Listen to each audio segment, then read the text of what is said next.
அனைவருக்கும் அன்பார்ந்த காலை வணக்கங்கள், மாலை வணக்கங்கள்.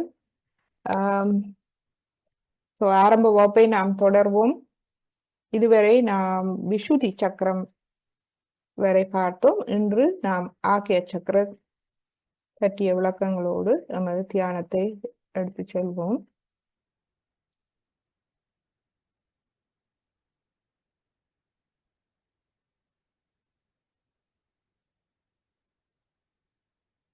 முதலில் நாம் சிறு விளக்கங்களை பார்த்த பின்பு தியானத்துக்கு செல்வோம்.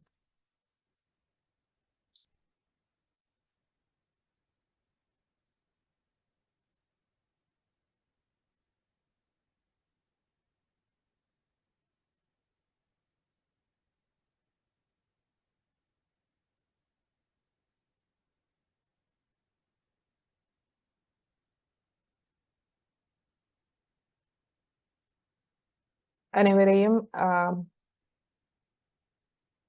நமது வகுப்பிற்கு வரவேற்கின்றோம்.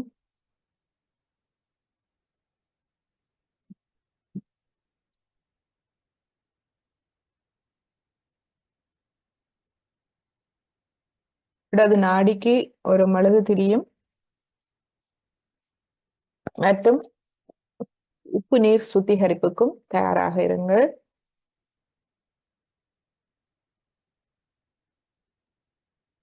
மற்றும் எப்பொழுதும் நாம் சிரமமின்றி இருக்கும் போது தியானம் சிறப்பாக செயல்படும். இந்த சிரமமின்றி இருப்பதற்கு நாம் 2 கேள்விகள் கேட்கலாம். நான் யார்? நான் யார்?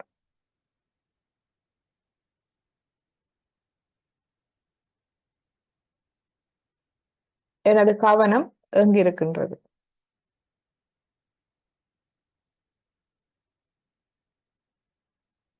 இரு கைகளையும் திறந்து மடியில் வைத்து கவனத்தை தலை உச்சி குழியில் வைத்து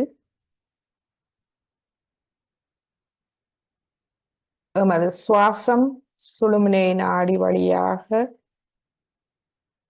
முள்ளந்தண்டு வழியாக அமைதியாக எமது கவனத்தோடு ஒன்றாகி நடைபெற விட்டு விடுவோம். இந்த அமைதி நிலையில் நாம் சிறிது அமைதியாக எம்மை கேட்போம். நான் யார்? எனது அடையாளம் என்ன?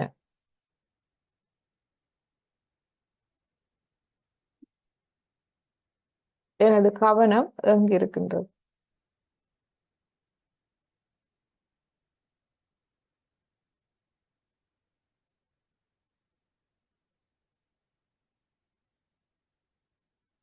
தொடர்ந்து அமைதியாக நாம் சுவாசத்தை கவனிப்போம்.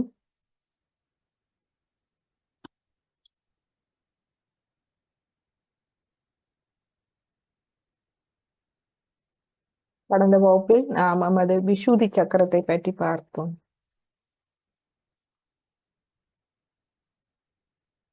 கூட்டு விழிப்பு நிலை. நான் பரபிரம்மத்தின் ஒரு அங்கம்.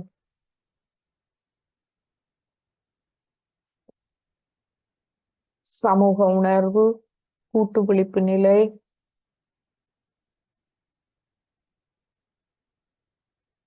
எதிர்வினை புரியாத பற்றற்ற சாட்சி நிலை, பயனுள்ள தொடர்பு மற்றவர்களோடு மற்றும் எம்மை படைத்த அந்த தெய்வீக சக்தியோடு ஆன தொடர்பு எமக்கு விஷுதி சக்கரத்தில் விருத்தியாகின்றது.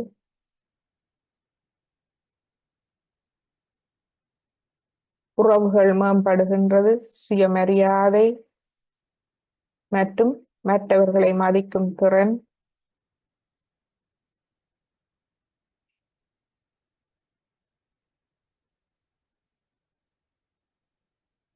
பேச்சிலும் நடத்தையிலும் உண்மையும் இனிமையும்,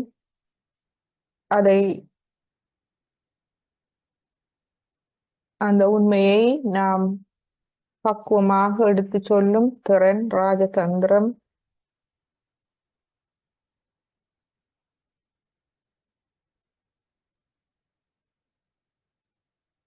எமது நாம் விட்ட தவறுகள், கடந்த கால தவறுகளிலிருந்து முழுமையாக வெளிவந்து எந்த குற்ற உணர்வும் இல்லாது நாம் அவற்றிலிருந்து பாடம் கற்று எம்மை எதிர்நோக்கி எம்மை நாமே திருத்தி முன்னேறும் திறன்,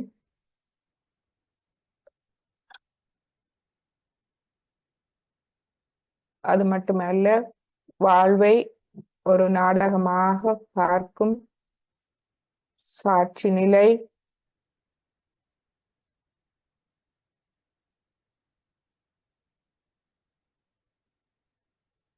எதையும் அமைதியோடு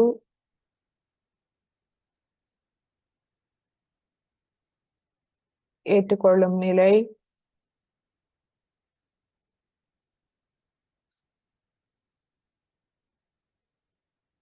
இதனால் எமக்கு மாபெரும் ஒரு சக்தி நிலை கிடைக்கின்றது.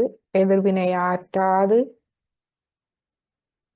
அனைத்திலிருந்து விலகி நின்று பற்றற்ற நிலையில் சாட்சி பாவமாக பார்க்கும் நிலை, எம்மை நாமே சாட்சியாக பார்க்கும் நிலை, மற்ற அனைத்தையும் சாட்சியாக பார்க்கும் நிலை நமக்கு கிடைக்கின்றது. மற்றும் விஷுதி சக்கரத்தின் ஒரு பாகம் உபசக்கரமான ஹம்ச சக்கரம் எமது கண்களில் புருவங்களுக்கு மத்தியில் இருக்கின்றது. இது எமக்கு விவேக புத்தியை தருகின்றது, பகுத்தறிவை தருகின்றது. நல்லது எது கெட்டது எது என்பதை புரிந்து கொள்வதற்கான விவேகத்தை எமக்கு தருகின்றது. அறிவு என்பது நாம் புத்தகங்களில் படித்துக் கொள்வது. யாரோ எழுதி வைத்ததை நாம் வாசிக்கின்றோம். அது அறிவு, நமது மூளையில் செல்கின்றது. அது சரியாக இருக்கலாம், பிழையாக இருக்கலாம். ஞானம் என்பது அறிவு. இந்த அறிவு அனுபவ ரீதியாக எமக்குள் நிரூபிக்கப்படுபவையே ஞானம் ஆகின்றது.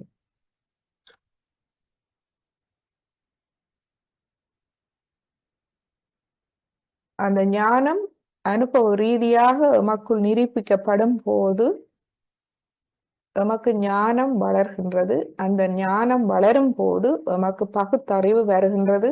அது தானாக வருகின்றது. நல்லது எது கெட்டது எது என்னும் அறியும் பகுத்தறிவு. இந்த அறிவு நாம் புத்தகங்களில் படிக்கலாம் அல்லது மற்றவர்களை நாம் அவதானிக்கும் போதும் அதை நாம் பெற்றுக்கொள்ளலாம். உதாரணமாக சிறு பிள்ளையாக இருக்கும் போது நெருப்பு நெருப்பில் கை வைத்தால் சுடும் என்று நமக்கு தெரியாது. நாம் புத்தகங்களில் படிக்கலாம் அல்லது யாராவது நமக்கு சொல்லி இருக்கலாம், நெருப்பில் கை வைக்காதே அது சுடும் என்று. ஆனால் நமக்கு அந்த அனுபவம் இல்லை, யாரோ சொல்லி நாம் கேட்கின்றோம், கையை வைத்து பார்க்கின்றோம், அது உண்மையில் சுடுகின்றது. அதுவே ஞானம். நாம் உண்மையாக கை வைத்தும் பார்க்கலாம், அல்லது யாரோ ஒருவர் கை வைக்கும் போது அவர் என்ன எதிர்வினை புரிகின்றார் என்பதை கொன்றும் நாம் ஞானத்தை பெற்றுக்கொள்ளலாம். அதில் ஏதோ தவறு இருக்கின்றது, அதில் கை வைக்க கூடாது என்பதை நாம் தெரிந்து கொள்ளலாம். இந்த ஞானத்தால் நமக்கு பகுத்தறிவு வருகின்றது. உலகில் நல்லது எது கெட்டது எது என்ற அந்த பகுத்தறிவு நமக்குள் விருத்தியாகின்றது. இதுவே ஹம்சா சக்கரம். ஹம், ஷம். ஹம் அகம் என்றால் நான், ஷம் என்றால் ஷமா நான் மன்னிக்கின்றேன். இந்த இரண்டும் சேர்ந்து ஹம்ச சக்கரம் பகுத்தறிவை தருகின்றது. இந்த ஹம்ச சக்கரம் நமது ஆகிய சக்கரத்துக்கு நாம் செல்வதற்கு நமக்கு உதவுகின்றது. பகுத்தறிவு, நல்லது கெட்டது பகுத்தறிவும் திறனும் பெற வேண்டும். நாம் ஆகிய சக்கரத்துக்கு செல்வதற்கு, மேலே செல்வதற்கு ஆகிய சக்கரத்தின் பீஜ மந்திரம் நாம் முன்பு பார்த்தோம், ஹம் ஷம்.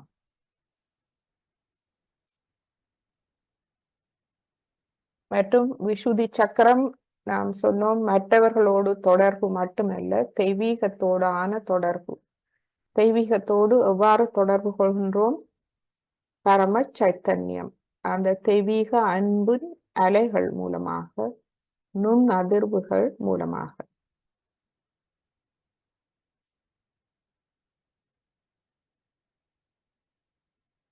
மற்றும் இதுவரை நாம் பார்த்த ஆரோக்கிய குறிப்புகள், மெழுகுவர்த்தி முறை, எமது இடது நாடிக்கு மற்றும் அனைத்து நாடிகளுக்கும் உப்பு நீர் சுத்திகரிப்பு சிறந்தது. எமது வலது நாடிக்கு நாம் சிறிது ஐஸ் பொதி எமது கல்லீரல் பகுதியில், வலது பக்கம் மேல் வயிற்று பகுதி அல்லது எமது வலது சுவாதிஸ்தானம் அடி வயிற்று பகுதியில் நாம் ஐஸ் பொதி வைப்பதன் மூலம் எமது வலது நாடியில் ஏற்படும் மேலதிக வெப்பத்தை நாம் தணித்து மனதை அமைதியடைய செய்யலாம். மற்றும் எண்ணெய் தேய்த்தல், எமது தலையில் உள்ள சக்கரங்களுக்கு எண்ணெய் தேய்க்கலாம். மற்றும் உடலிலும் நாம் எண்ணெய் தேய்க்கலாம். முதுகு பகுதி, கழுத்து பகுதி, விஷுதி பகுதி, கை விரல்கள், உள்ளங்கை. மற்றும் எமக்கு நாமே நுண்ணதிர்வுகள் கொடுப்பதும் இந்த ஆரோக்கியத்துக்கான முறைகள். இந்த எண்ணெய் தேய்த்தல் நாம் ஒரு வகுப்பில் நாம் முழுமையாக எடுப்போம். சில உடற்பயிற்சிகளும் பின்பு நாம் ஒரு வகுப்பில் எடுப்போம். எமது தலையில் உள்ள சக்கரங்கள், எமது மூலாதார சக்கரம் தலையில் பின்பக்க பிடரியில் இருக்கின்றது. இவையே எமது சக்கரங்களின் பீடங்கள் என்று சொல்லப்படும். இவை எமது தலையில் 7 சக்கரங்களும் பீடங்கள் இருக்கின்றது. பிடரி பக்கம் மூலாதாரம். அதை சுற்றி காதுக்கு பின்புறமாக இப்படி சுற்றி செல்லும் பகுதி சுவாதிஸ்தானம், 2வது சக்கரம். இந்த புட்டி பகுதி, அதாவது தலை உச்சிக்கும் இந்த பிடரிக்கும் இடையில் உள்ள இந்த பாகம் நாபி, எமது 3வது சக்கரம். இந்த நாபி இப்படி இந்த இதயத்தை சுற்றி வரும் பகுதி பவசாகரம் ஆகும். இந்த நாபியும் இவ்வாறு சுற்றி வருகின்றது. தலை உச்சி பகுதி எமது இருதய பீடம். மேல் நெற்றி பகுதி எமது விஷுதி சக்கரத்தின் பீடம். நடு நெற்றி ஆகிய சக்கரத்தின் பீடம். புருவங்களுக்கு மத்தியில் ஹம்ச சக்கரம் இருக்கின்றது. இந்த 6 சக்கரங்களின் ஒருங்கிணைப்பே எமது சகஸ்ராரம். அது எமது தலை உச்சிக்கு மேல் சகஸ்ராரம் இருக்கின்றது. இது பக்கவாட்டில் நாம் பார்த்தோமானால் இந்த பிடரி பகுதி எமது மூலாதாரம், அதை சுற்றி இருக்கும் பகுதி, காதை சுற்றி வரும் பகுதி சுவாதிஸ்தானம், இந்த பகுதி நாபி, தலை உச்சி, இருதயம், முன்னெற்றி, விஷுதி, ஆகிய சக்கரம், ஹம்ச சக்கரம். ஆகிய சக்கரம் எமக்கு எமது மூலாதாரத்துக்கு நேர் நாம் பார்க்கலாம். எனவே இந்த பின்பக்க பிடரியை இடது ஆக்ஞா சக்கரம் என்றும் முன்பக்க பகுதியை வலது ஆக்ஞா சக்கரமாகவும் குறிக்கப்படுகின்றது. இனிமேல் தியானத்தில் நாம் சக்கரங்களில் கவனம் வைக்கும் போது தலையில் உள்ள சக்கரங்களின் பீடங்களிலும் நாம் கவனத்தை வைப்போம். ஏனென்றால் இவையே வேறாகும், எமது சக்கரங்களின் வேர்கள் ஆகும். எனவே இவற்றின் மூலமாக மிக இலகுவாக எமது உடலில் உள்ள சக்கரங்களை நாம் இலகுவாக ஒளியூட்டலாம். இன்று நாம் ஆகிய சக்கரம் பற்றி பார்ப்போம். இந்த ஆகிய சக்கரம் ஒப்டிக் சாஷ்மா என்று சொல்லப்படும் மருத்துவத்தில் பார்வை நரம்புகளும் மூளை நரம்புகளும் சந்திக்கும் இடம். மற்றும் பீனியல் அண்ட் பிட்யூட்டரி கிளான்ஸ் அதில் இருக்கின்றது. மருத்துவம் படித்தவர்களுக்கு அது விளங்கும். இந்த சக்கரத்தின் முக்கிய பண்பு மன்னிப்பு. மன்னிப்பு மாபெரும் சக்தியாகும். ஒருவருடைய மாபெரும் சக்தி மன்னிப்பு. இந்த மன்னிப்பால் வேண்டாத எதிர்மறை சக்திகள், தீய சக்திகளை நாம் தவிர்த்து எம்மை பாதுகாத்துக் கொள்ளலாம். மன்னிப்பு வருவதற்கு முன்பு எமது ஆகிய சக்கரத்தில் அன்பும் கருணையும் பணிவும் இருக்க வேண்டும். எமது ஆகிய சக்கரத்தில் அன்பு, கருணை, பணிவு இருந்தால் மன்னிப்பு தானாக வந்துவிடும்.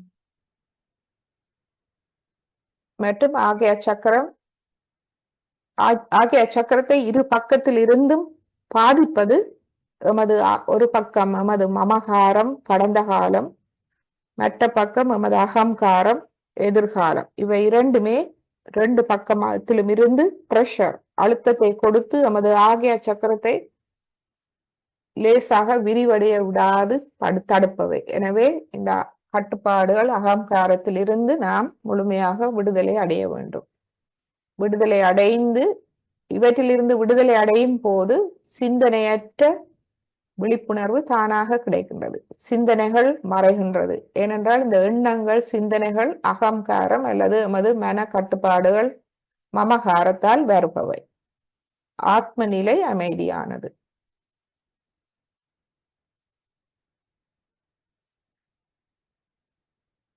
ஆகிய சக்கரம் மிகவும் முக்கியமான ஒரு சக்கரமாக அமைகின்றது. ஞா என்றால் ஆங்ஞா, ஞா என்றால் தெரிந்து கொள்ளல், ஆ என்றால் முழுவதும். ஆங்ஞா என்றால்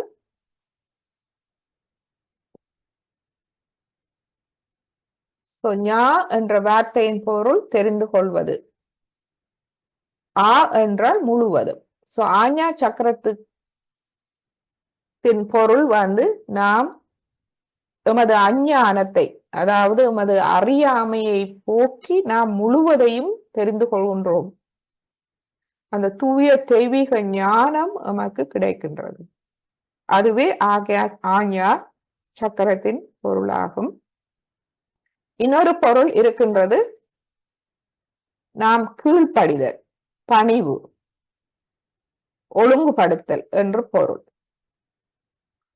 அதாவது நாம் கீழ்ப்பணிந்து எம்மை சீர் செய்கின்றோம் என்ற பொருளும் ஆக்ஞா சக்கரத்துக்கு இருக்கின்றது. எனவே இது ரெண்டும் மிகவும் முக்கியம்.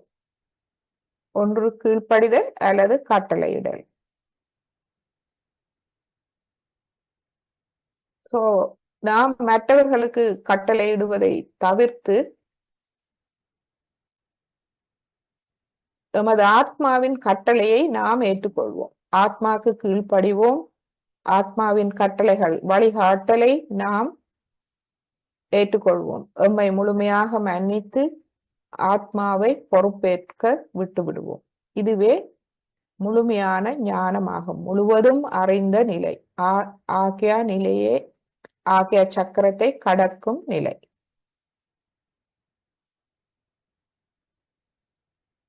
சோ இந்த ஆகிய சக்கரம் 2 இதழ்கள் கொண்ட ஒரு சக்கரமாகும்.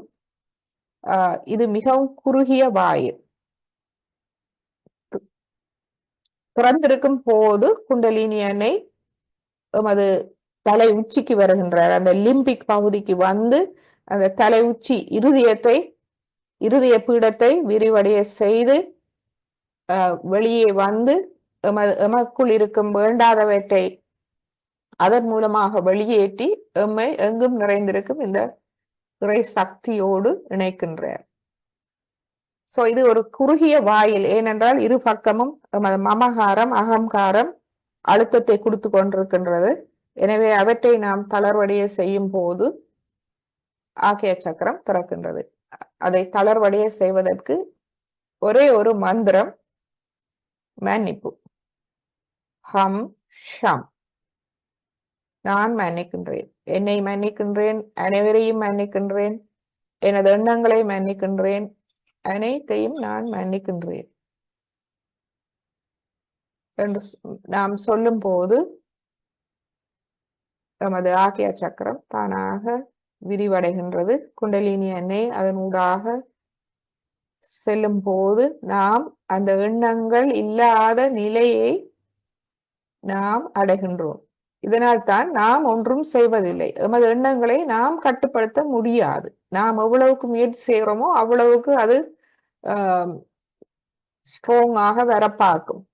சோ அதை விட்டு நாம் மன்னித்து விடும் போது குண்டலினி அன்னை மேலே செல்லக்கூடியதாக இருக்கின்றது. குண்டலினி அன்னை ஆகிய சக்கரத்தை கடக்கும் போது நாம் எமது அகங்காரம் மமகாரம் அனைத்தும் அமைதி அடைகின்றது. அந்த எண்ணங்கள் இல்லாத சிந்தனை இல்லாத நிலைக்கு நாம் சொல்கின்றோம். அந்த ஆத்ம விழிப்பு உணர்வு நிலை, சிந்தனை இல்லாத எண்ணங்களற்ற விழிப்பு நிலைக்கு நாம் செல்கின்றோம். நாம் விழிப்பாக இருக்கின்றோம். நாம் நித்திரை கொள்ளவில்லை, எந்த விதமான மயக்கமும் இல்லை. நாம் தெளிவாக இருக்கின்றோம். அனைத்தும் எமது சுற்றல் சூழல் அனைத்தையும் எம்மால் நாம் விழிப்பாக இருக்கின்றோம். ஆனால் அங்கு முழு அமைதி, மனதில் எண்ணங்கள் இல்லாத நிலை. இந்த நிலையே ஆத்ம நிலை, தியான நிலை. சோ இந்த ஆகிய சக்கரம் மன்னிப்பு, கருணை மற்றும் பணிவின் சக்கரம். மன்னிப்பு, கருணை, எமது தலையில் அன்பு கருணை நிறைந்திருக்க வேண்டும். அன்பும் கருணையும் நிறைந்திருக்கும் போது பணிவு தானாக வருகின்றது. மன்னிப்பு தானாக, அந்த மன்னிக்கும் சுபாவம் தானாக வருகின்றது. சோ இந்த மன்னிப்பு ஏன் நாம் மன்னிக்க வேண்டும்? இந்த மன்னிப்பு என்றால் என்ன? மன்னிப்பு என்பது கோபம், வெறுப்பு, தனியா சினம். யாரிடமாவது கோபமோ வெறுப்போ சினம் இவற்றை விட்டு மனதில் பணிவாக ஆத்மாவின் உன்னதத்தையும் தாராள மனப்பான்மையையும் கண்டறியும் சக்தி, அந்த சக்தியே மன்னிப்பாகும். ஆத்மாவின் உன்னதத்தையும் கண்ணியத்தையும் நாம் நமக்குள் உணர வேண்டும், கண்டறிய வேண்டும் என்ற அந்த தூய விருப்பம் அந்த தூய விருப்பத்துக்கான சக்தி எம்மை அன்பும் கருணையும் நிறைந்தவர்களாக மாற்றுகின்றது, பணிவு நிறைந்தவர்களாக மாற்றுகின்றது. எனவே நாம் மற்றவர்களை இலகுவாக மன்னித்து விடுகின்றோம். மன்னித்து அந்த எதிர்மறை சக்திகளிலிருந்து எம்மை விடுவித்துக் கொள்கின்றோம். இதுவே மன்னிப்பின் சக்தியாகும்.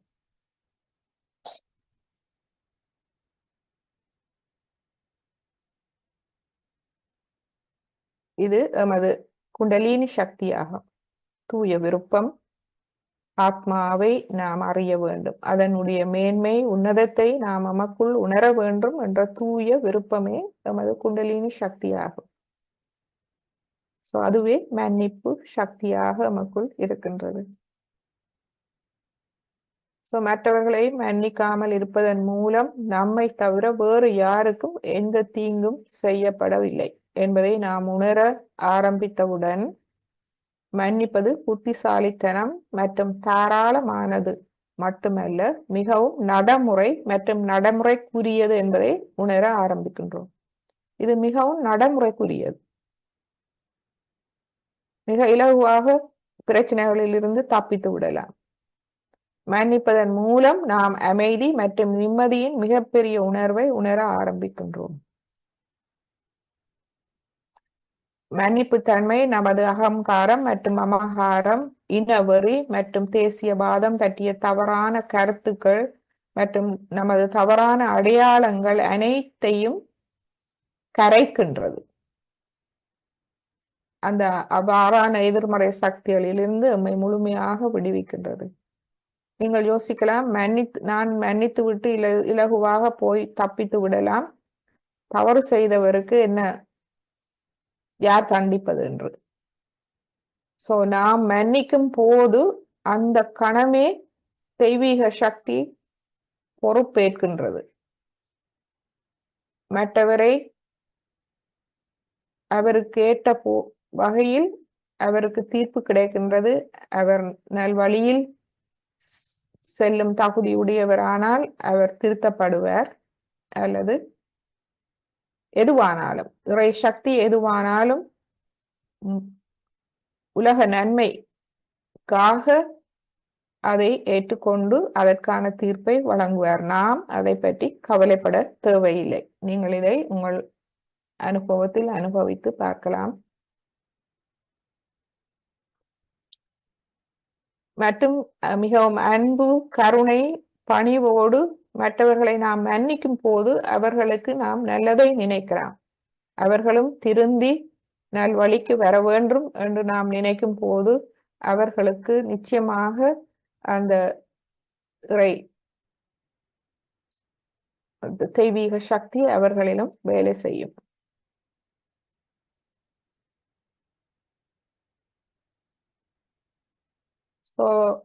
ஆகிய சக்கரம் இருக்கும் இடம் நமக்கு தெரியும்.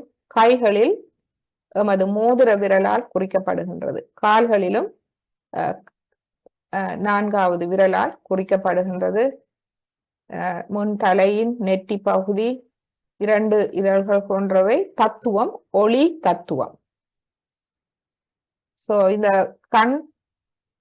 கண்கள் ஆகிய சக்கரம் எமது கண்கள், காது, சிந்தனை இவற்றை கட்டுப்படுத்துகின்றது.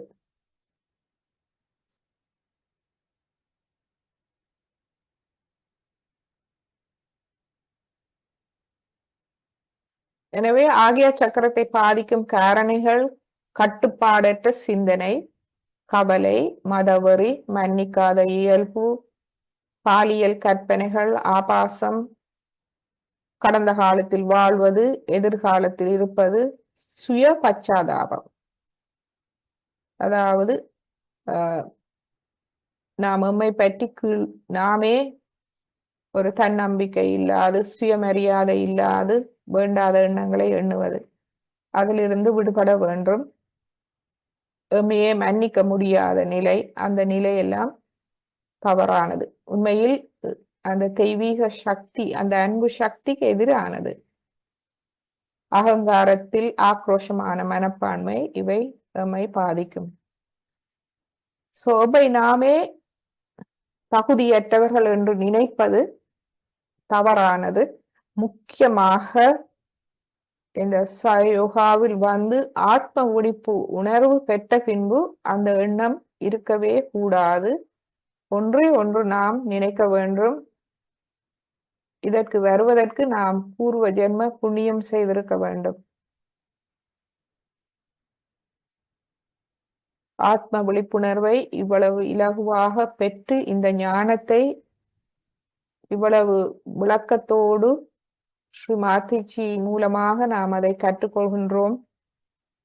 அவர் நமக்கு மிக இலகுவாக விளக்கத்தோடு அதை தருகின்றார். நடைமுறைக்கு ஏற்ற மாதிரி நாம் வீட்டில் இருந்து கொண்டே இந்த தியானத்தை கற்றுக்கொள்ளலாம். காடுகள், இமய மலைகள் என்று நாம் தப்பி ஓட தேவையில்லை. எமது குடும்பத்தோடு எவ்வாறு நாம் சமநிலையில் இருந்து அதை கற்றுக்கொள்வது, வாழ்வு ஒரு அமைதியான நல்வாழ்வு வாழ்வதற்கு. எனவே நாம் குடும்பத்தை விட்டு எமது கடமைகளை விட்டு நாம் ஓட தேவையில்லை. பிள்ளையாக பிறந்து விட்டால் பெற்றோரின் கடமைகள் இருக்கின்றது. திருமணமான பின்பு கணவன் மனைவி கடமைகள் இருக்கின்றது. பிள்ளைகள் வந்த பின்பு பிள்ளைகளை பார்க்கும் பெற்றோர்களா கடமை இருக்கின்றது. சமூகத்தில் கடமை இருக்கின்றது. உறவுகள் மற்றும் மற்றவர்களோடு நாம் ஒன்றிணைந்து ஒரு இணக்கத்தோடு வாழும் கடமை நமக்கு இருக்கின்றது. அவற்றிலிருந்து நாம் தப்பி ஓடி முழுமை அடைய முடியாது. எனவே நாம் சாதாரண அமைதியான வாழ்க்கை எவ்வாறு நாம் வாழ்வது, எவ்வாறு நாம் இந்த முழுமை அடைவது என்பதை பற்றி ஸ்ரீ மாதாஜி மிகவும் அருமையாக நமக்கு சொல்லி தந்திருக்கின்றார். இதை கிடைக்க பெறுவது ஒரு விபத்தல்ல, அதாவது ஒரு தற்செயலாக நடந்த செயல் அல்ல. நீங்கள் ஒவ்வொருவரும் உங்களுடைய சுயமரியாதை கண்ணியத்தை நீங்கள் உணர வேண்டும். இது கிடைத்தது அவன் அருளாலே, அவன் தாள் வணங்கி, அதாவது அந்த தெய்வீக சக்தியின் அருளாலேயே நீங்கள் கிடைக்க பெற்றீர்கள். எனவே ஒருபோதும் நாம் எம்மை குறைத்து நினைக்க கூடாது. அதுவே எமது கண்ணியம். எனவே அந்த கண்ணியம், அதாவது குண்டலினி அன்னையே எமக்குள் இருக்கும் கண்ணியம் ஆவார். அந்த கண்ணியத்தை நாம் உணர்ந்து கொள்ள வேண்டும். ஆகிய சக்கரத்தை நாம் அனைத்து சக்கரங்களும் போல் காலை மாலை தியானம் அவசியம். உப்பு நீரில் சுத்திகரித்தல் அவசியம். இடது பக்கம் மெழுகுவர்த்தி சக்கரங்களுக்கு அதிர்வு கொடுக்கலாம். உறுதிமொழிகள், பிரார்த்தனைகள் மற்றும் சில ஆரோக்கிய குறிப்புகள், எண்ணெய் தேய்த்தல் மூலமாக நாம் ஆகிய சக்கரத்தை சுத்தம் செய்யலாம். நாம் போக போக ஒவ்வொரு இந்த முறைகள் நாம் தேவைக்கேற்ப அறிந்து கொள்வோம். ஆகிய சக்கரத்தின் தத்துவம் ஒளி தத்துவம். ஒரு மெழுகுதிரியை எடுத்து கண்களில் பிரச்சனைகள் இருப்பவர்கள் ஆகிய சக்கரத்தை தூய்மைப்படுத்த, சிந்தனைகள் இவற்றை தவிர்ப்பதற்கு ஒளி தத்துவத்தை நாம் பயன்படுத்தலாம். இந்த மெழுகுதிரி ஒளி சுவாலை மூலமாக ஸ்ரீ மாதாஜியின் ஆகிய சக்கரம் நெட்டி பொட்டை நீங்கள் பார்க்கும் போது எமது ஆகிய சக்கரம் தூய்மை அடைகின்றது. ஸ்ரீ மாதாஜியின் நெட்டி பொட்டின் முக்கியத்துவம், அதாவது ஒவ்வொருவரும் நாம் நெட்டியில் குங்குமம் இட வேண்டும். இந்த நெட்டி திலகம் அனைவருக்கும் தெரியும். இது ஒரு மங்களகரமான ஒரு நெட்டி திலகம் மங்களகரமானது. இது அன்பு, கருணை, பணிவு, மன்னிப்புக்கான அடையாளம்.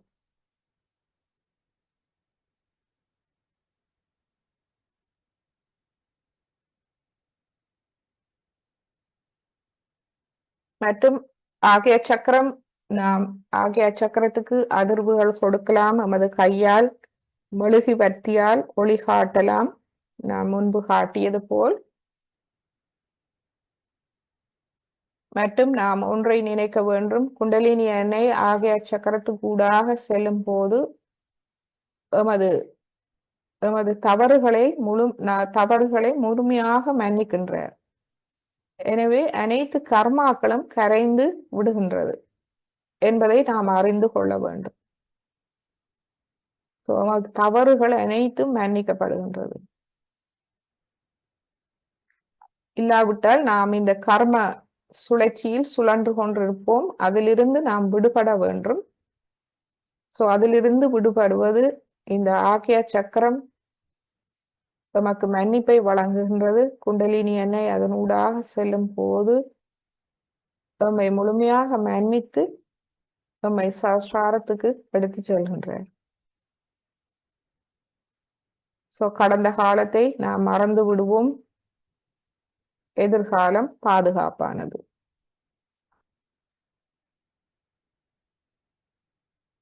சிந்தனையற்ற விழிப்புணர்வை நாம் வளர்த்துக் கொள்வோம். எதிர்வினை புரியாத எதிலுமிருந்து விலகி நின்று பற்றற்ற சாட்சி பாவ நிலையில் பொறுமையாக பார்க்கும் நிலை வளர்த்து கொள்ள வேண்டும்.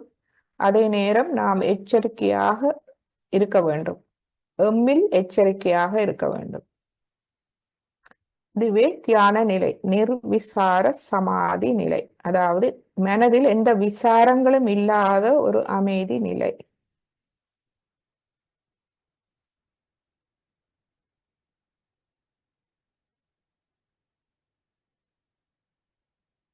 நமது இடது ஆகிய சக்கரம் நமது பின்பக்க பிடரியில் இருக்கின்றது.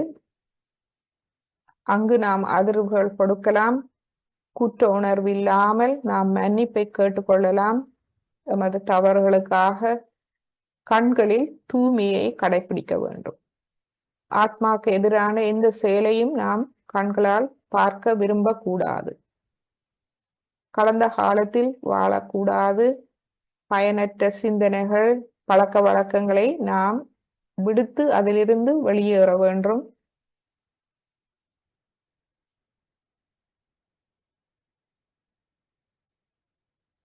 வலது பக்க ஆகிய முன்னெட்டி முக்கியமாக இடது பக்க தலையில் எமது அகங்காரமாக இருக்கின்றது.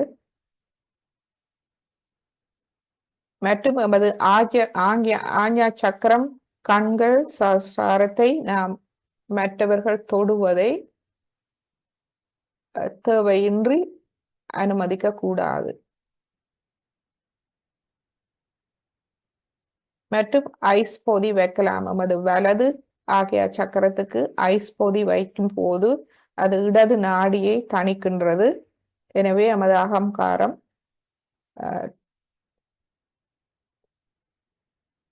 தணிக்கப்படும். மற்றும் ஆஞ்ஞா தொடர்பான அனைத்து தியான பயிற்சிகளையும் நாம் நிறுத்த வேண்டும்.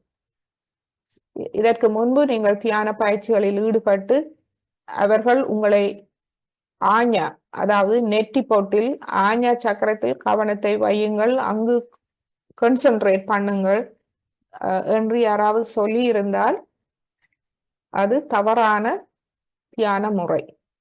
எனவே அந்த அவ்வாறான பயிற்சிகளை நீங்கள் செய்திருந்தால் அவற்றை நீங்கள் கைவிடுங்கள். ஏனென்றால் குண்டலினி எண்ணெய் அதனூடாக சென்று எமது லிம்பிக் பகுதி, தலையுச்சி பகுதி ஊடாக வெளியேறும் போதே எமக்குள் இருக்கும் வேண்டாதவை வெளியேறுகின்றது. அவை வெளியேற வேண்டும். நம்மிடமிருந்து வெளியேறினாலே போதே நாம் தூய்மை அடைகின்றோம். ஆகிய சக்கரத்தில் நாம் கவனத்தை அங்கு வைத்தோமானால் குண்டலினி எண்ணெய் அதுக்கு மேல் போக முடியாது.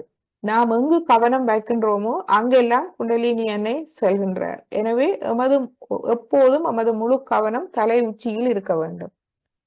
ஆகிய ஒரு ஜன்னல் மாதிரி, அதாவது ஜன்னல்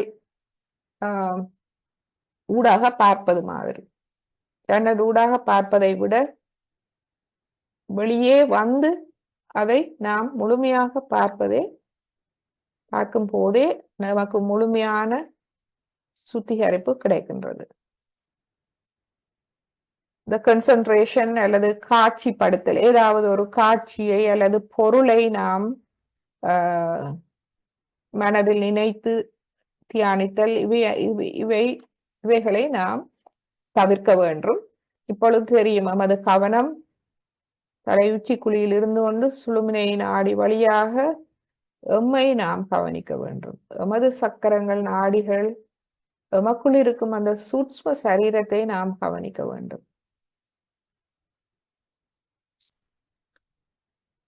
மன கட்டுப்பாடுகள், ஞான திருஷ்டி, அதாவது சில பேர் அந்த ஞான திருஷ்டி மூலமாக எதிர்காலத்தை பற்றி சொல்லுவது, அவ்வாறான ஹிப்னட்டிசம், சித்திகள் அனைத்தும் கைவிடப்பட வேண்டியவை.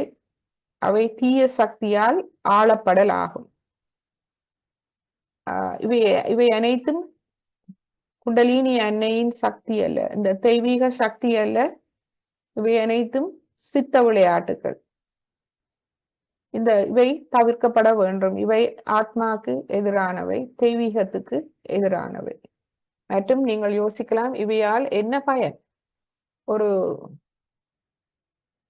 உங்களுக்கு மன நிம்மதியை, ஒரு முழுமையான ஆளுமை மாற்றத்தை தந்து ஒரு நிம்மதியான அமைதியான வாழ்வை நோக்கி செல்ல உங்களை வழிகாட்டாவிட்டால் அந்த பயிற்சிகளால் என்ன பயன்?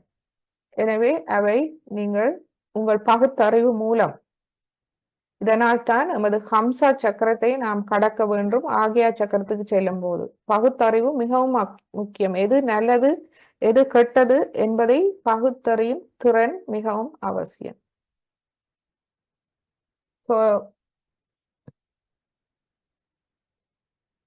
இந்த அமைதியான நிலையில் இரு கைகளையும் நாம் மடியில் வைத்து, கவனத்தை தலை உச்சியில் வைத்து, நமது சுவாசத்தோடு அமைதியடைய செய்து குண்டலினி அன்னையை எழுப்பி கவசம் இட்டுக் கொள்வோம். முதலாவது தடவை,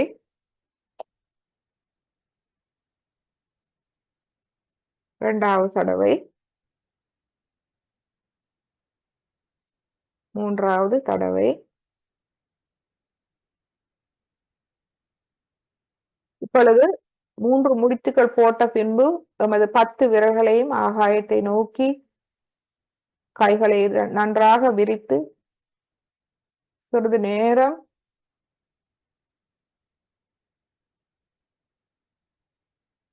நாம் அமைதி அடைவோம். நான் யார்? எனது கவனம் எங்கிருக்கின்றது?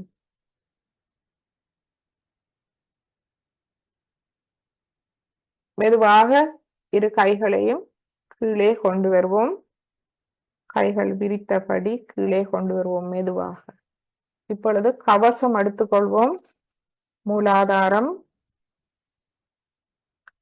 சுவாதிஷ்டானம், நாபி, பவசாகரம், இருதயம், விஷுதி, ஆக்யா, சஹஸ்ரார. இரு கைகளையும் கூப்பி வணங்கி இப்பொழுது நாம் சமநிலைக்கு செல்வோம். இடது நாடி சமநிலைக்கு மெழுகுதிரி வையுங்கள். இடது கையை மெழுகுதிரியை நோக்கி வைத்து வலது கையை பூமியில் வைப்போம். இதில் நாம் கேட்டுக்கொள்வோம்,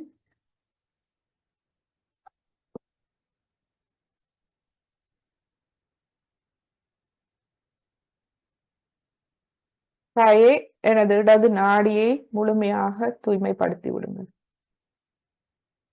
இடது நாடியில் இயங்கும் சக்தி இச்சா சக்தி, நமது விருப்பத்துக்கான சக்தி, தூய விருப்பத்துக்கான சக்தி. அது மாசடையாது நாம் பாதுகாத்துக் கொள்வோம். தூய விருப்பம் இந்த ஆத்மாவின் கண்ணியத்தையும் மேன்மையையும் உணரும் நிலை. நான் ஒரு தூய ஆத்மா, அதுவே உண்மை. அந்த உண்மையை உணரும் நிலை, முழுமையாக உணரும் நிலை, அந்த ஆளுமையை நாம் முழுமையாக பெறும் நிலை.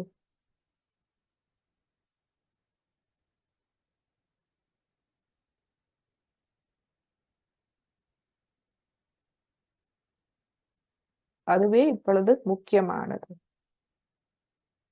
எமது அனைத்து எமது அகம், எமது மமகாரம், வேண்டாத பழக்க வழக்கங்கள், வேண்டாத எண்ணங்கள், வேண்டாத அறிவு, பிழையான வாழ்க்கை, அனைத்தும் முடிந்த ஒன்று.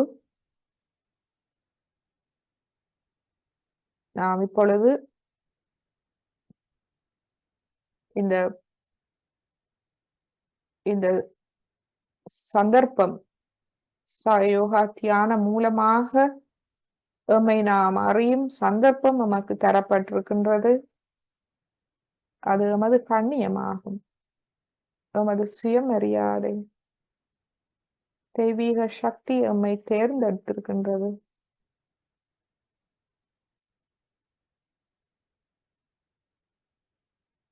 எனவே எந்த குற்ற உணர்வும் இன்றி நாம் எம்மை எதிர்கொள்வோம்.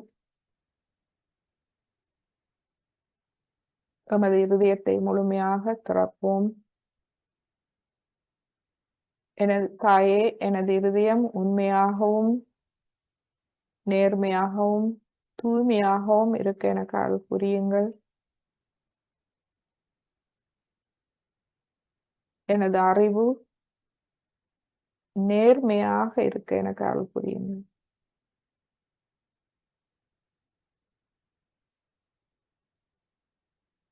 எனக்கு பகுத்தறிவை தந்தருளுங்கள்.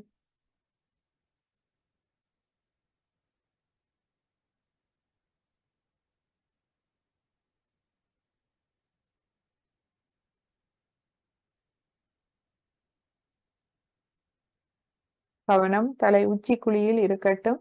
உச்சிக்குழி திறந்தபடி இருக்க வேண்டும். அப்பொழுதுதான் முழுமையான சுத்திகரிப்பு நிகழும்.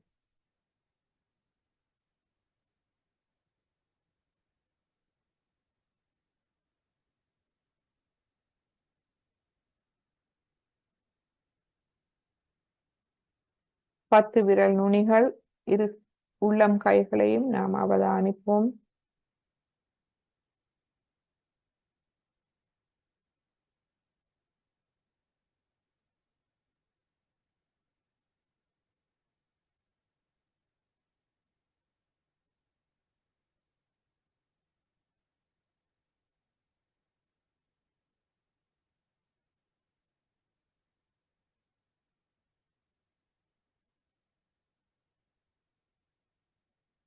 இப்பொழுது நமது வலது கையை மடக்கி கொண்டு வருவோம். நமது வலது நாடியை சுத்திகரிப்போம். உப்பு நீரில் கால்களை வையுங்கள். நீர் தத்துவத்தை மனதார நன்றி கூறி நம்மை சுத்திகரிக்க வேண்டி கால்களை அதில் வைப்போம். வலது கை மடியில், இடது கையை ஆகாயத்தை நோக்கி வைப்போம். இதில் பிரார்த்திப்போம், தாயே, எனது வலது நாடியை முழுமையாக தூய்மைப்படுத்தி தாருங்கள்.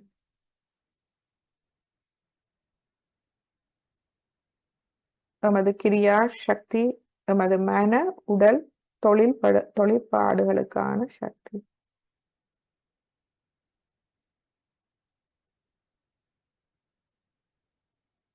தாயே, எனது மன தொழிற்பாட்டை, சிந்தனைகளை தளர்வடைய செய்யுங்கள். எனது உடல் தொழிற்பாட்டை தளர்வடைய செய்யுங்கள். எனது கவனத்தை முழுமையாக அறிவூட்டி எனது கவனத்தை தூய்மைப்படுத்தி தாருங்கள்.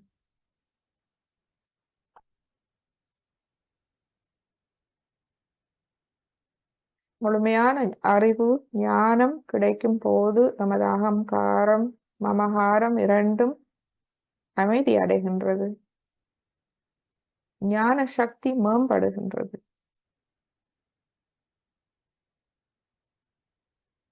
கவனம் தூய்மையடைகின்றது.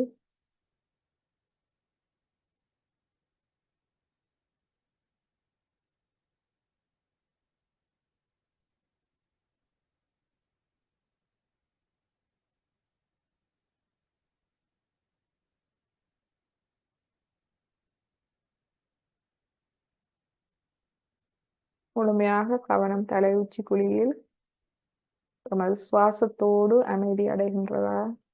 பிராண சக்தியோடு அமைதி.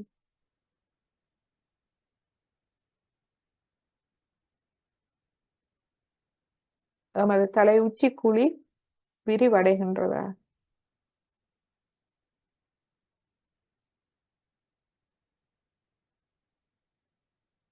இரு உள்ளம் கைகள் 10 விரல் நுனிகள்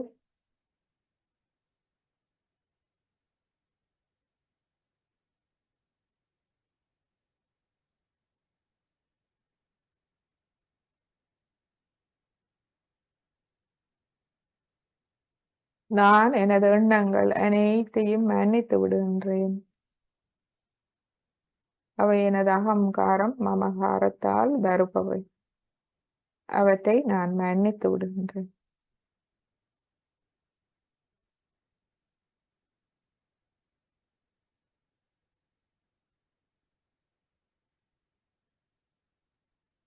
எனது பிரச்சனைகள், கவலைகள் அனைத்தையும் நான் மன்னிக்கின்றேன்.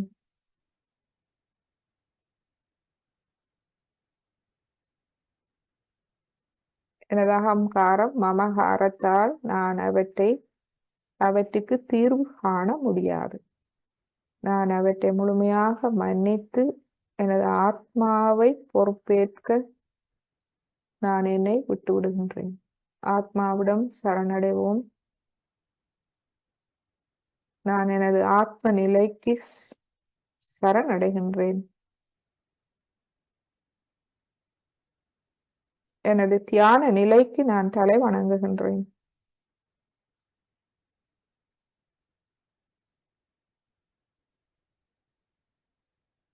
எனக்கு முழுமையான பாதுகாப்பு, முழுமையான அறிவு தரும் அந்த உயர்ந்த நிலைக்கு நான் முழுமையாக தலை வணங்குகின்றேன்.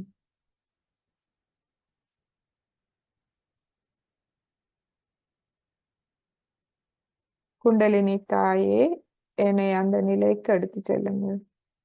நான் தங்களிடம் முழுமையாக சரணடைகின்றேன்.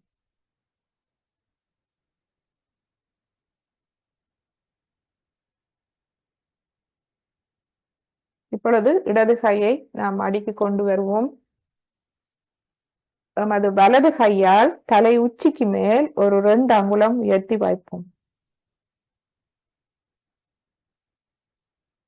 2 அங்குலம் நமது வலது உள்ளம் கையை உயர்த்தி வைத்து நமது தலை உச்சிக்கும் வலது உள்ளங்கைக்கும் இடையில் உள்ள அந்த இடைவெளியில் கவனத்தை வையுங்கள்.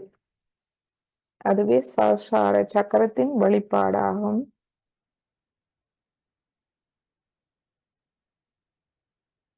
அந்த 2 அங்குல பகுதி தலை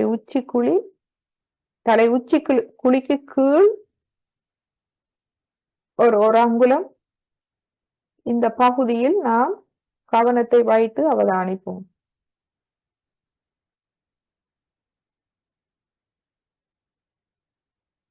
தலை உச்சி குழி விரிவடைகின்றதா?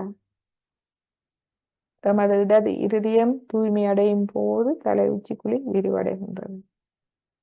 இடது இருதயத்தில் நாம் கேட்டுக்கொள்வோம், தாயே, எனக்கு உண்மையான, நேர்மையான, தூய்மையான இருதயத்தை தந்தருளுங்கள். நேர்மையான அறிவு நிறைந்த இருதயம்,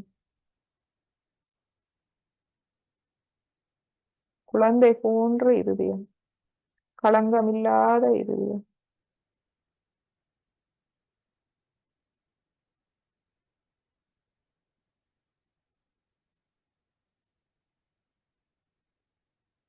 இப்பொழுது 2 அங்குலத்தில் இருந்து 4 அங்குலத்துக்கு எமது வலது கையை உயர்த்துவோம். அந்த இடைவெளியில் குளிர்ச்சியை உணர முடிகின்றதா என்று கவனிப்போம்.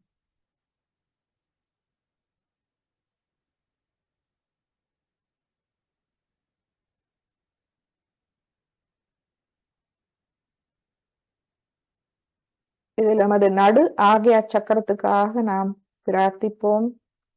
தாயே, எனது சிரசை அன்பாலும் கருணையாலும் பணிவாலும் நிரப்பி எனக்கு மன்னிக்கும் சுபாவத்தையும் தியாக மனப்பான்மையையும் தந்தருளுங்கள். எனக்கு மன்னிக்கும் சுபாவத்தையும் தியாக மனப்பான்மையையும் தந்தருளுங்கள்.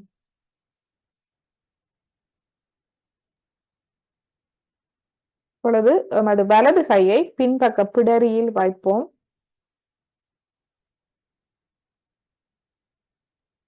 தாயே, உங்கள் அருளால் என்னை மன்னியுங்கள். என்னை எனது அனைத்து கர்மாக்களில் இருந்தும் விடுவித்து விடுங்கள். எனது நாட்டின் கர்மாக்கள், எனது முன்னோர்கள் செய்த கர்மாக்கள், எனது பெற்றோர்கள் செய்த கர்மாக்கள், முற்பிறப்பில் நான் செய்த கர்மாக்கள், இந்த பிறப்பில் நான் தெரிந்தோ தெரியாமலோ அறியாமையால் முட்டாள்தனத்தால் பலவீனத்தால் விட்ட அனைத்து பிழைகளையும்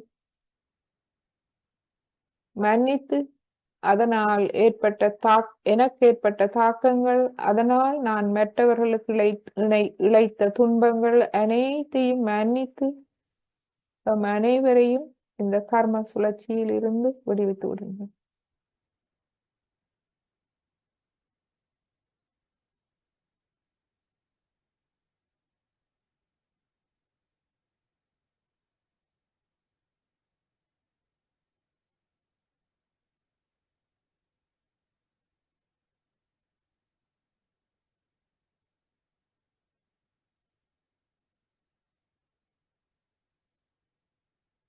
மீண்டும் எமது வலது கையை 4 அங்குலம் உயர்த்தி கவனியுங்கள்.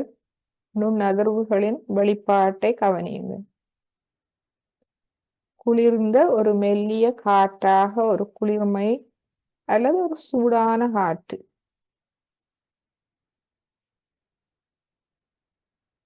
இப்பொழுது எமது கையை முன் நெற்றியில் வைப்போம்.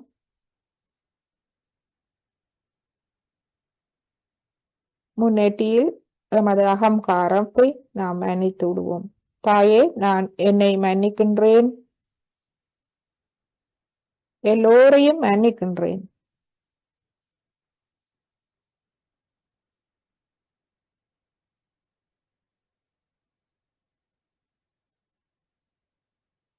நான் அனைத்தையும் மன்னிக்கின்றேன். உங்கள் அருளால் என்னை எப்பொழுதும் உங்கள் கவனத்தில் வைத்திருங்கள்.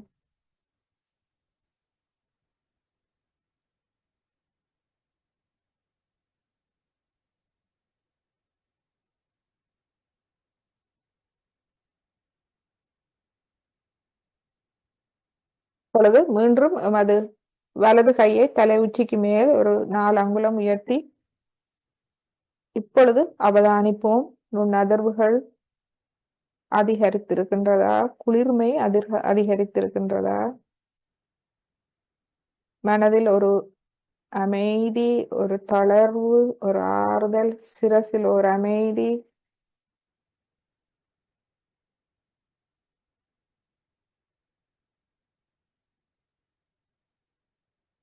இப்பொழுது இரு கைகளையும் நாம் இருதய மட்டத்தில் கொண்டு வருவோம். நமது இரு கைகளையும் இருதய மட்டத்தில் வைப்போம். வைத்து ஆகிய சக்கரத்துக்குரிய பீஜ மந்திரம், நான் ஒரு தூய ஆத்மா, நான் மன்னிக்கின்றேன். ஓம் ஹம் ஷம் ஓம். ஓம்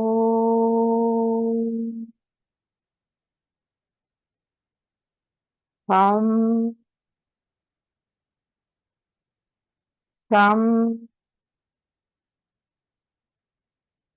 ஓம்.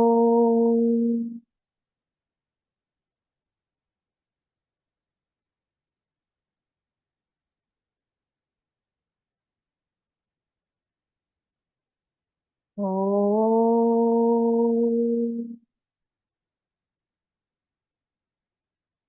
ஹம்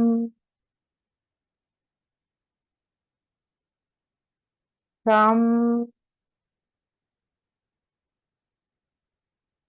ஓ.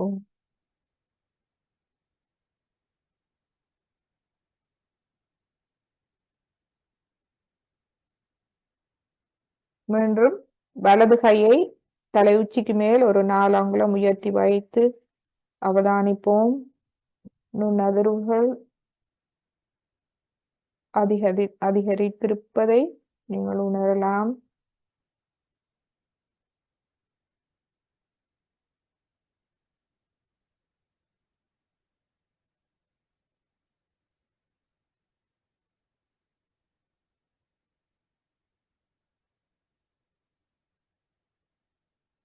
இந்த தியான நிலையில் ஒரு 2-3 நிமிடம் நாம் அமைதியாக இருப்போம்.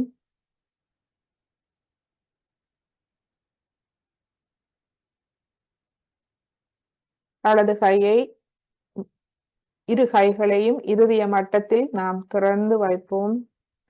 நமது இருதயத்தை முழுமையாக இந்த இறை சக்திக்கு வெளிப்படுத்துவோம். மெதுவாக நாம் மூச்சை தலை உச்சி வழியாக உள்ளிழுக்கும் போது மென்மையாக இந்த குளிர்ந்த நுண்ணதிர்வுகள், இந்த இறை அன்பு சக்தி எமக்குள் செல்ல விட்டுவிடுங்கள். 10 கை விரல் நுனிகள் எமது உள்ளம் கை மூலமாக உள் செல்ல விட்டுவிடுவோம். மெதுவாக மென்மையாக காற்றை உள்ளிழுக்கும் போது அந்த நுண்ணதிர்வுகளையும் நாம் உள்ளிழுத்துக் கொள்வோம். என்றும் நாம் ஒன்றும் செய்வதில்லை, அனைத்தும் தெய்வீகமே செய்கின்றது. நமது முழு கவனத்தையும் நாம் குவிக்கும் போது அதை உணரலாம். தலை உச்சிக்குழி, உள்ளம் கை, 10 விரல் நுனிகள்.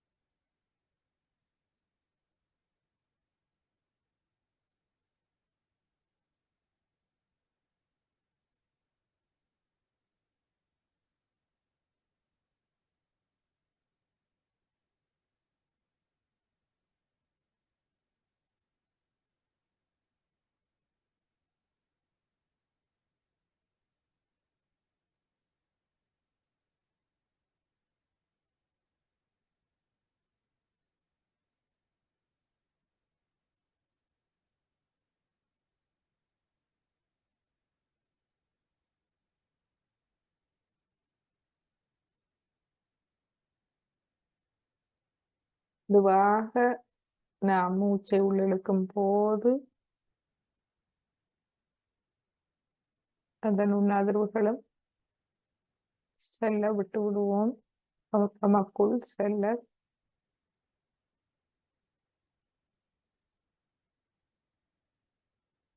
நமது ஜீவனின் ஒவ்வொரு கலத்தையும் இந்த அன்பு சக்தி நிரப்பி விடட்டும்.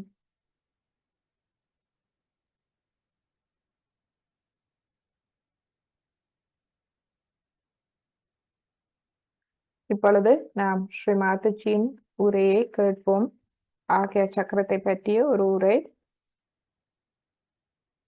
மீண்டும் ஒவ்வொரு தியான வகுப்புகளிலும் உங்களுக்கு மனதை தொட்ட விடயங்கள் குறித்து வைத்துக் கொள்ளுங்கள்.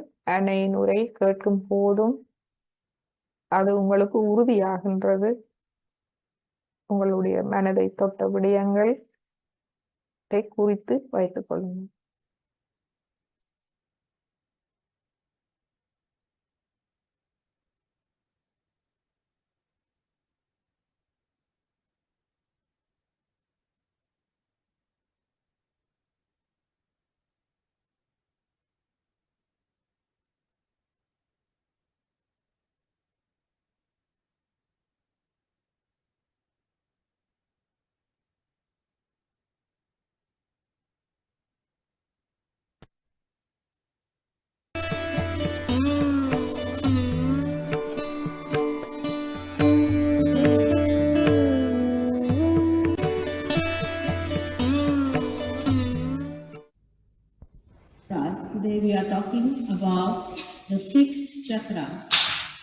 called as Agya Chakra.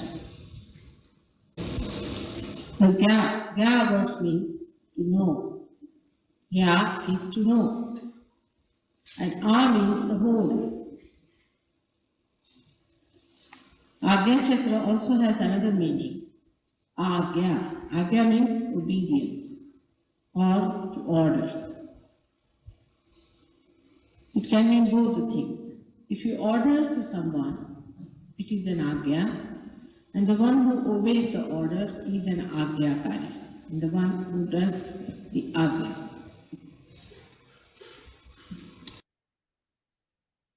Today we are going to understand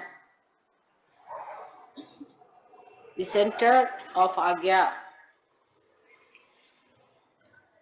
Agya Chakra, which is placed on the crossing of the optic chiasma.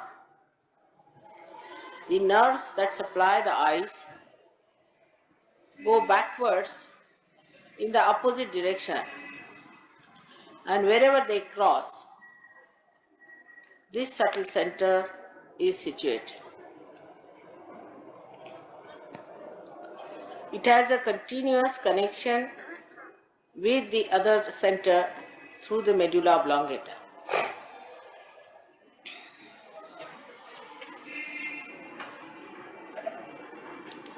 This center has got two petals, and this subtle center on one side acts through the eyes, and at the back of the head where you have some protrusion. This is the physical side of this center is. Now the people who talk of the third eye, this is the third eye. So that we have two eyes with which we see, and there's a third eye which is a subtler eye through which we can see. If you see this eye, that means you are away from it. For example, if you can see your eyes, that means you are seeing your reflection, not the reality. If you see anything, that means you are looking at it. So those people who say they see an eye,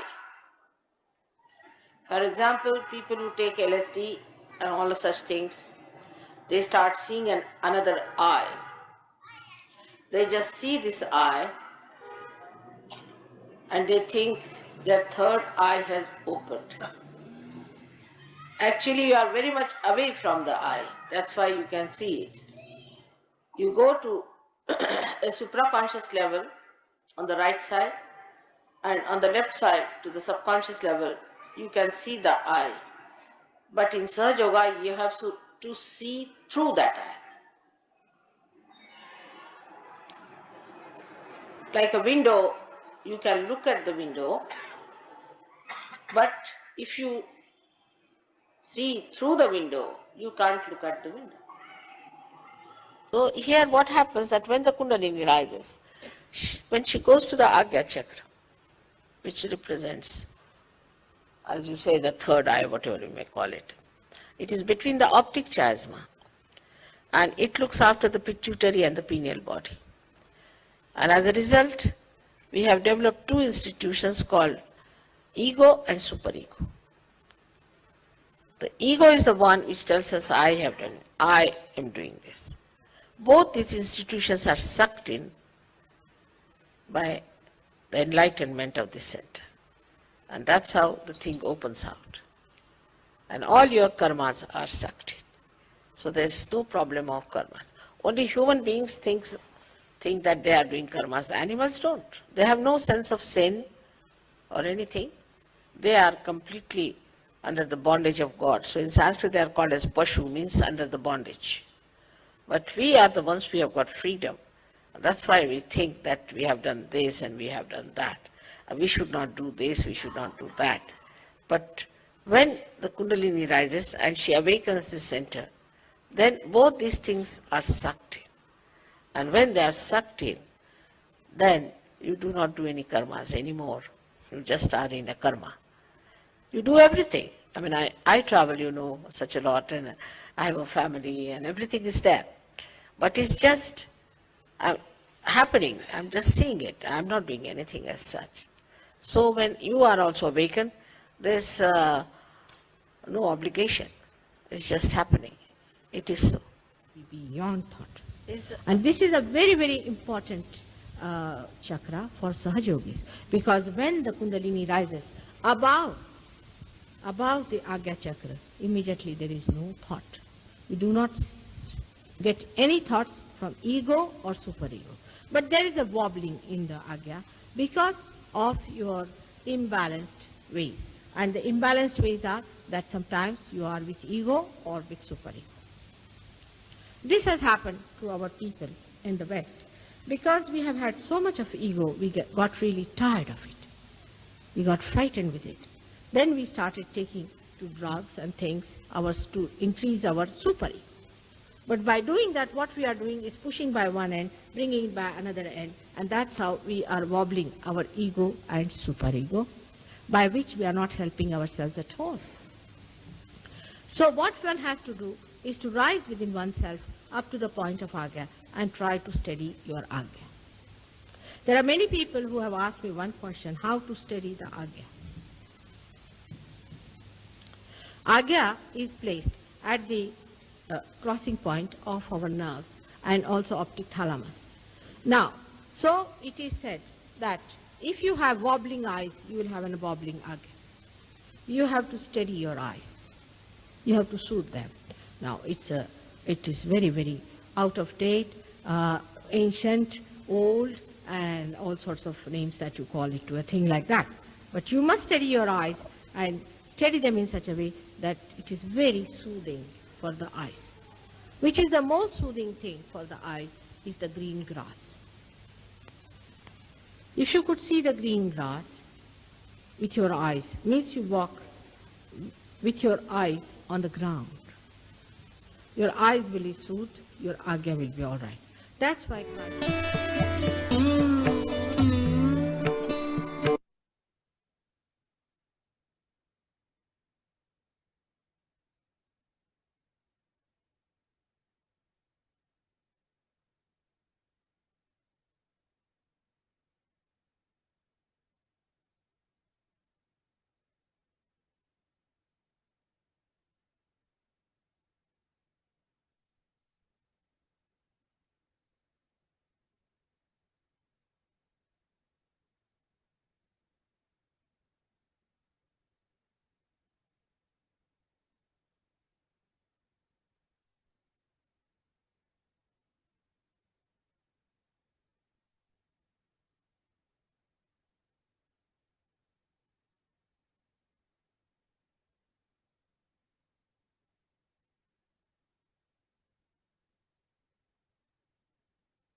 so இந்த ஆகிய சக்கரத்துக்கு மிகவும் முக்கியம் எமது எண்ணங்களை நாம் தளர்த்த வேண்டும்.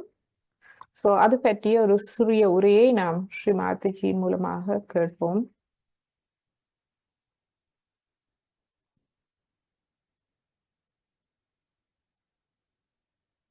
Now we are trying to transform our energies towards the energy of the spirit.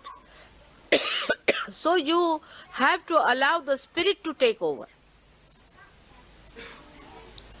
Your effort of your mind should be reduced and the energy of the spirit should work through you. Now how do you do it?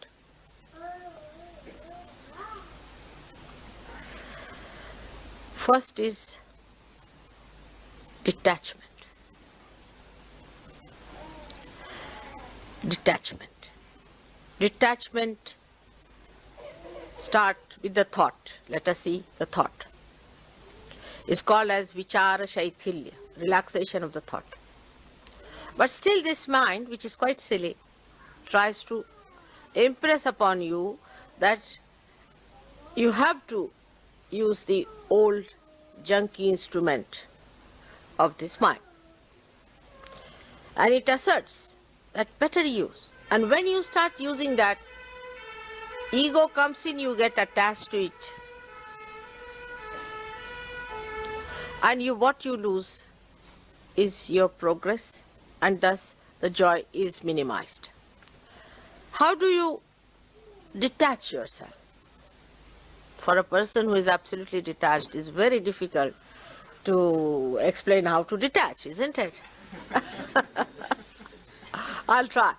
Now, I cannot get attached, that's the problem is. So just now, if you give up your satta, your own domain, you get into the domain of your spirit. You give up your domain, that is your ego's domain, or maybe your superego's domain. You give up that and try to see things how it works out. Now, what is the testing point of it? How do you test it? It works out. That's the point of testing. It works out. Allow it to work out. Don't put your attention. Attention has the second part of it, the tension. And don't try to say, why not today? It should have happened today. We expected it to happen. Why not at this moment? That's your ego. Thy will be done. So the thought that starts moving in our mind all the time, which creates tensions, is not the thought of the spirit. So, what you should say? Not this thought. Not this thought. Yan neti neti vachanai nigamo avochus. Not this thought, not this thought, not this thought. And see how you relax. Now you are relaxing. Not this thought, not this thought. Just go on refusing, accepting any thought. So you go into nirvichara. In that state, you feel the spirit. Christ has done the greatest work on this, I should say, but we do not understand because his life was like a micro thing. See, in 3 years. So we have to open it out a little bit and see what he did. He has given us the greatest weapon of forgiveness. When you forgive a person, what do? You accept the situation to begin with. And secondly, you forgive what you think has been done wrong to you. But because nothing can be done wrong to your spirit, you just forgive because you are the spirit. And when you forgive, you have found that your tension goes away. So even to your thoughts, if you say, all right, forgive this thought, because thought is also not to be punished. Forgive this thought, forgive everything. Not forget, forgive. Because then you will even forget that you are the spirit. But forgive all the thoughts that are coming to me. Just go on saying this is a mantra. What is a mantra? Is that power of the word that expresses spirit. So this is a very important thing Christ has given us, the weapon of forgiveness. Everybody has that weapon. Everyone can use that weapon. You don't have to put in any effort for it. You don't have to pay for it. It's just you have to say, I forgive. You'll be amazed, your nerves will soothe down. This tension, this pressure of these modern things will be reduced if you go on saying, I forgive them. For example, you go and see some sort of if you happen suddenly to see something very filthy according to the spirit. Maybe it is very exciting according to normal human beings, but we are abnormal people. And for us, if we find it rather ugly, then the best thing is to get over is to say, I forgive. Because they are ignorant. They are blind. They are not yet there where I am. I am the one who is at the source of enjoyment, at the source of peace, and while these are not, so I forgive. And you'll be amazed that this forgiveness that Christ gives works out. Vichara Shaithilya is the relaxation of the thought. Now this opposite movement that you have to move, first of all, should start at this point today from forgiving others. Now what happens when you forgive someone? That means you do not react. The power to react to somebody's injuries, insults is finished. And when that power is finished, you become a powerful person. Because nobody can now overpower you. Because nobody can kill you. Nobody can hurt you. Nobody can do anything to you. But it is not, again, I'll say, shamelessness. See, people can think that it is shamelessness. So, if somebody says to you something harsh and something that is wrong, you do not accept it. So, in Sahaja Yoga, one has to understand that it is just the central path, it's just the balancing thing which is important. It's not an extreme of anything. Like when we go to say that you must forgive everyone, it's not going to that extreme where you have done some wrong and somebody says to you, you don't take that part of it. It doesn't mean that. Again, discretion is the engine of your movement. So you have to see that if they have said it, something like that, is it, have I gone against the spirit? It's a very thin road on which you have to walk. One side is the huge, big Gibraltar, rock of Gibraltar of your ego. The another side is a superego. In between is a small discretion path going on which you have to see both the sides. Whether you are hitting yourself with the rock of Gibraltar or falling into the valley of superego, you should see that you are using your discretion.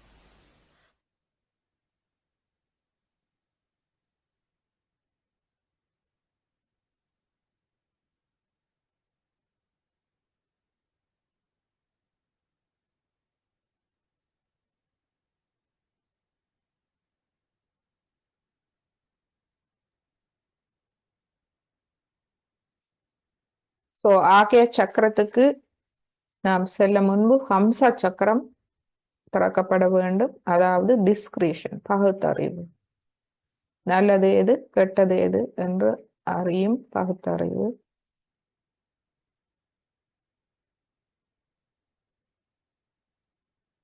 மீண்டும் இது எமது அகங்காரம் மமகாரத்தால் வருவதல்ல.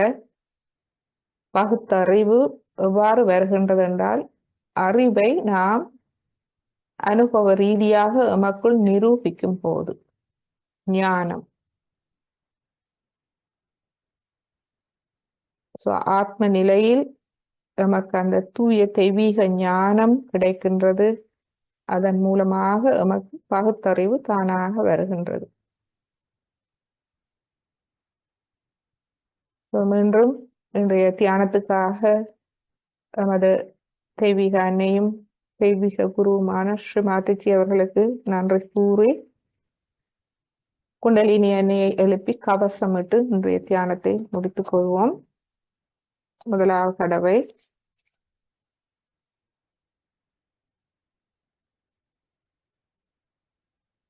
இரண்டாவது தடவை, மூன்றாவது தடவை. கைகளை மெதுவாக கீழே கொண்டு வந்து கவசம், மூலாதாரம், சுவாதிஷ்டானம், நாபி பவசாகரம், இருதயம், விசுத்தி, ஆக்யா, சஹஸ்ராரம். இரு கைகளையும் கூப்பி வணங்கி இன்றைய தியானத்தை நாம் முடித்துக் கொள்வோம். எம்மோடு ஃபேஸ்புக் மூலமாகவும் Zoom மூலமாகவும் இணைந்து கொண்ட அனைத்து அன்பர்களுக்கும் எமது இதயபூர்வமான நன்றிகள். உங்களுடைய அனுபவங்கள் பகிர விரும்பினால் அல்லது கேள்விகள் இருந்தால் அல்லது ஏதாவது மேலதிக விளக்கம் தேவையாயின் நீங்கள் அன்மியூட் பண்ணி கதைக்கலாம். ஃபேஸ்புக்கில் இருப்பவர்கள் எம்மோடு chat வழியாக நீங்கள் தொடர்பு கொள்ளலாம்.